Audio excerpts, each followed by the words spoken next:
Super happy ang SB19 sa tinatamasang kasikatan ngayon ng Nation Girl Group na BINI na tinuturing na rin ngayong haligi sa mundo ng P-pop. Napakalaki raw ng nagagawa at naiaambag na naturang girl group sa patuloy na pag-angat ng Philippine entertainment industry. Isa sa mga pangarap ng mga miyembro ng SB19 na sina Pablo Stel, Justin, Ken at Josh na makilala pa ng bonggang-bongga ang Pinoy pop culture sa iba't ibang panig ng mundo. Alam nyo po kasi ever since we had this goal and ako personally may idea ako na I wanted to make a change, not just for us but for the entire industry, ang payag ni Diyos sa interview ng Fast to Quit Boy Abonda sa kanilang grupo. Kaya nga po meron kaming studio, meron kaming mga tao kasi meron kaming pinangangalagaan na future goal po talaga. And yun po talaga yung for us end game na hindi lang siya matatapos dahil sa grupo lang namin. In the future, mas gumanda pa po yung industry ng entertainment dito sa Pilipinas. Dugtong pa ni Josh. May bonggang vision din si SB19 Pablo para sa kanilang grupo at sa OPM kapag pumunta ka sa iba't ibang lugar, sasabihin nila sobrang talentado ng mga Pilipino. Pero feeling ko hindi pa natin nakukuha yung recognition na dapat para sa atin. Siguro yun po yung future, anya pa.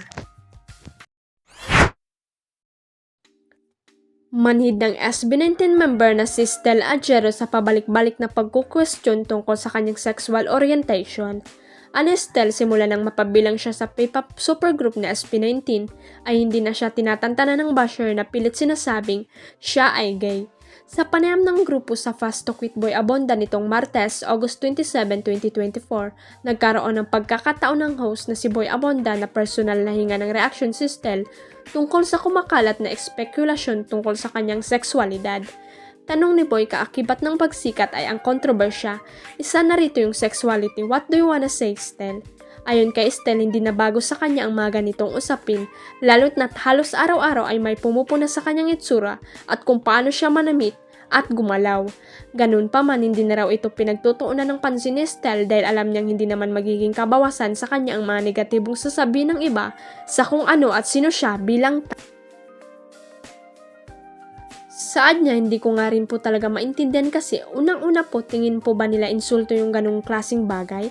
Ako for example, lagi po akong natatanong o lagi pong nagiging issue sa akin yun and I don't mind akong if ever man isipin nila na ganun. Kasi if ever man na ganun ako, what's the problem? So if ever na ganun ako, anong problema? So may issue ba tayo if for example maging bakla ako or anything naman na matawag nyo sa akin? Huwag kalimutang i-click ang subscribe button at i-ring ang notification bell para sa latest at legit chika updates.